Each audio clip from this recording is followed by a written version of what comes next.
Hello YTPC, this is Scott, Night Train Piper here, and this is a VR to Truckin' Piper Bob. I'm just about getting ready to light a second bowl of Haunted Bookshop. I haven't smoked a lot of this year. It's one of my favorite blends though. So it's kind of an old standby. I just always keep some of this on hand because it's so good and so reliable. I just love it. And this little pipe is kind of an interesting one. I would consider this a nose warmer. It's pretty small. Got a very interesting shape though. The bowl actually kind of goes down at a little angle like that in here. And I don't know anything about this pipe. I picked it up on eBay. It says made in Denmark. That's the only marking. There's no other marking whatsoever on it. But this is like a favorite kind of mine. It's rusticated. It's got a black rustication. And then it's also got a smooth, probably can't see that really, maybe if I angle it like that. It's also got a little bit of smooth briar on it. I like these sort of mixed pipes with some smooth briar and some rustication on them too. I don't know, they just feel good in my hand. So anyway, Truckin' Piper Bob, he told us a couple of stories.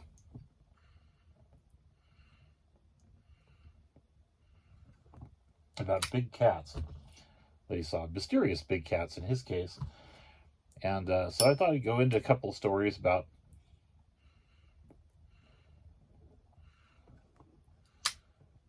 my own big cats encounters that I've had. Most of my, just a couple. I've seen mountain lions. That's kind of what this is all about. There. This hasn't been, I haven't seen a lot of mysterious cats. At least not of the big variety. So, back when I was a younger biologist and doing a lot of work out in the field, one of the times that I went with some friends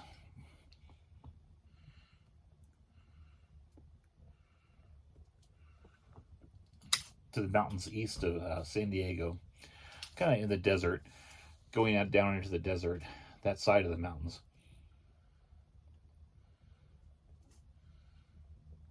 All the mountains here, we have the coastal plain that comes in from the ocean, and then it rises up into these mountains that were formed by mostly the San Andreas Fault, and then they drop on the other side, and they kind of drop down into a really dry area, the desert. So I was out there, and what we were doing is some research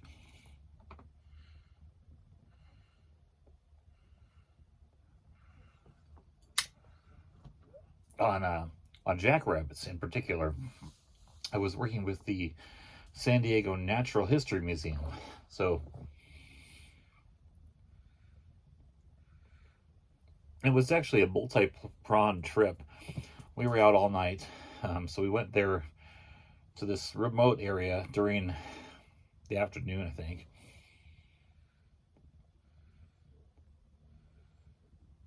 And set up our camp. And then we went and laid an array of traps for small mammals. They're kind of like a little metal trap, about yay big. And they're set up so that the rodent goes in, and then they get stuck in there. It doesn't kill them. We want to see what kind they are and then let them go. So we were doing that, and we also were driving around shooting jackrabbits. Now, jackrabbits are pretty big. They're one of the bigger rabbits around here. They're technically, I guess they're considered a hare, kind of related to the snowshoe hare if you've heard of them. But this is a particular jackrabbit species that is found, is not wanting to stay lit, found in the coastal plain, and then kind of goes over into the desert. over the mountains. But the ones in the coastal plain are kind of a dark brown, and then the ones in the desert are a really light brown. So it's a different subspecies. So what we were doing is collecting some of them by shooting them, killing them, and bringing them back and skinning them. I'm trying to figure out what species we had where in that transition zone between the mountains and the desert. So anywho, so we were doing a lot of things, but we camped, set up our tents, set out we'd shot jackrabbits already, and so we were getting ready to check traps. We'd set the traps out. And, you got to get up every, I think it's every 2 hours or something like that to check the traps.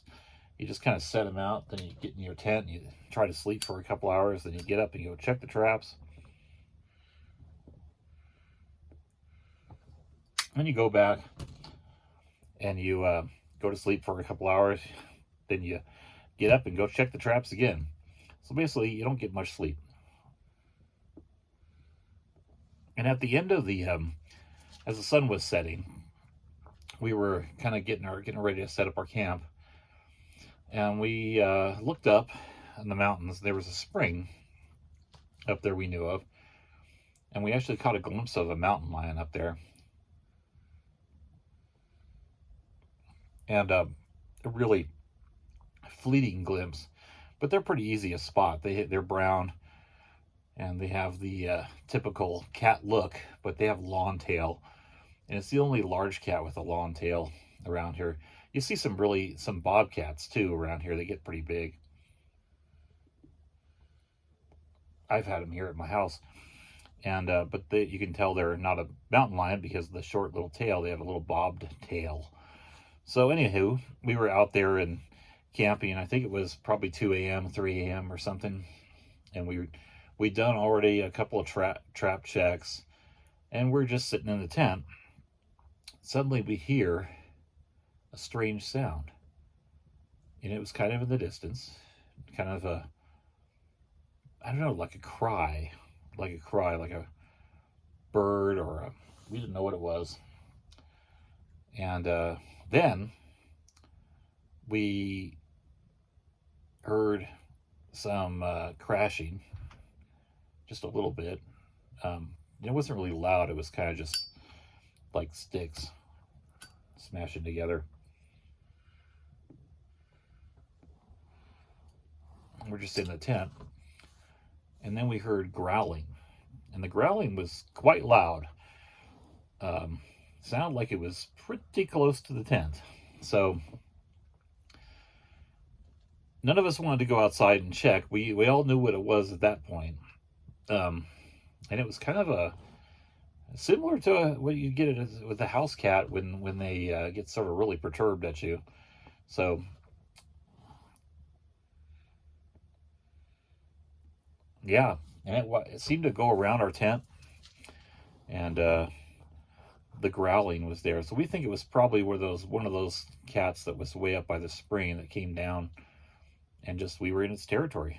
Mountain lions are interesting. They have something like a 12 square mile territory, but they'll spend about 2 weeks in one location and then they'll move on to another location. They kind of rotate through the whole 12 square miles, eating deer mostly. So anyhow, that was really that was the encounter, just hearing the growl outside the tent. And I think we were a little late getting that trap check. We kept looking out and shining the light out there, and we had guns, so we weren't too worried about it. We could shoot a gun in the air and probably scare the mountain lion off.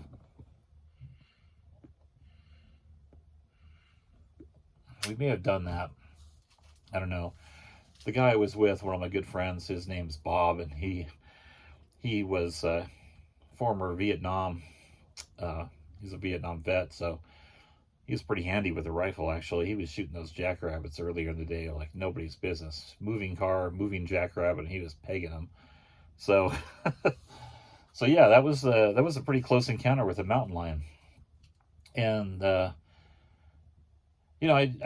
never feared for my life, really. It just was kind of spooky because it was so pitch dark out there.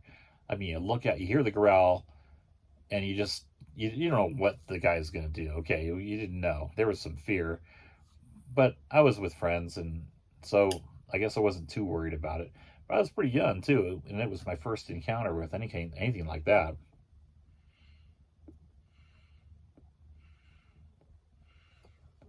So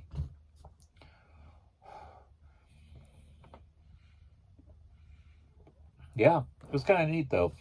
You know, since I moved up here to the mountains, um, I've seen a few mountain lions now up here. One hung around in this area right by my house for a couple weeks, and it was showing up in other parts of the neighborhood here. People were seeing it in their driveways, picking it up on motion detector on the cams and stuff. And I think that was a young male, but it took one of my cats. We had two cats at the time, and it was I believe it was a summer August day, and so my cats were both going. They were outside cats. They'd go outside and they come in. You know, we wouldn't let them out for very long usually because there's coyotes and stuff around. But it went outside, and both cats were outside. Um,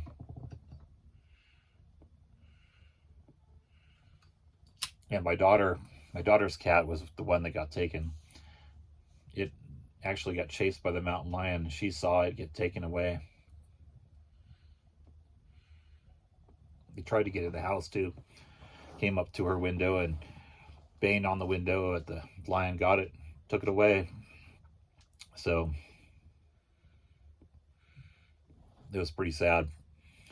And you know, that's life in the woods, I think.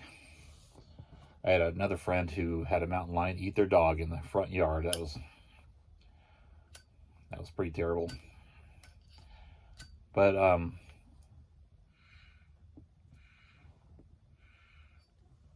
let's see, another encounter I had with a mountain lion. I was driving to work one day and just driving down the street, and I went down. This is like 5:30 in the morning, maybe 6, and I drove down this lawn road that goes downhill to the highway, uh, and I saw something striped this time with a long tail, and it stopped right in the middle of the road, and there was a yellow line in the middle of the road, right, the line separating the lanes, and it crouched down on the yellow and was just making itself as small as it could and just looking at me. And I stopped. I knew what it was. I stopped my car, and I was just looking at it, and it saw that I stopped and immediately jumped up and just ran across the road and jumped down through someone's yard over their little brick wall, and it was gone. So that was a young one. That was a probably a yearling, maybe a less than a year old one. So that was the coolest encounter by far because I got a chance to see a very young but independent mountain lion.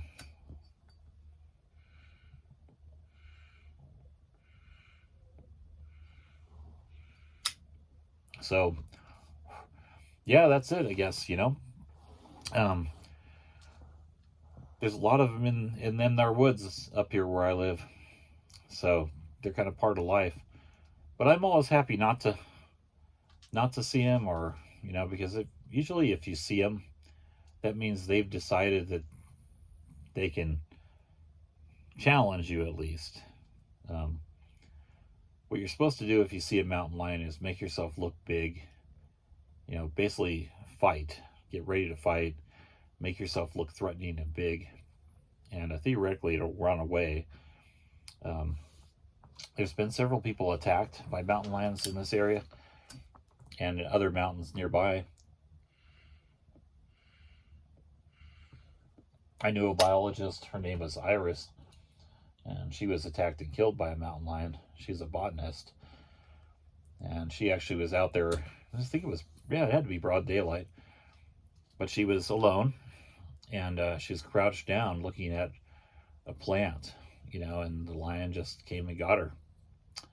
So this was a while ago, a long time ago, and I'm convinced it was because she was crouched down and the lion thought she was easy prey. She was already kind of a short, diminutive woman, Yeah, I'm always careful when I'm out and about. I don't carry a gun. Um, I just carry my wits, and I am always kind of aware of my surroundings, and I try to prepare myself mentally in case I think there's a mountain lion. But it's funny with mountain lions, and maybe I don't know if other people have experienced this, if you guys have experienced this before, but sometimes you're out walking in the woods, and I know there's one guy who posts on here, and he lives in Idaho, so he's mentioned this kind of feeling before.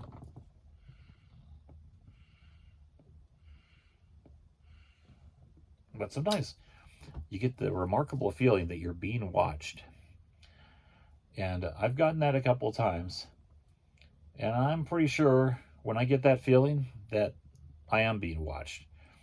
And usually I figure it's a lion.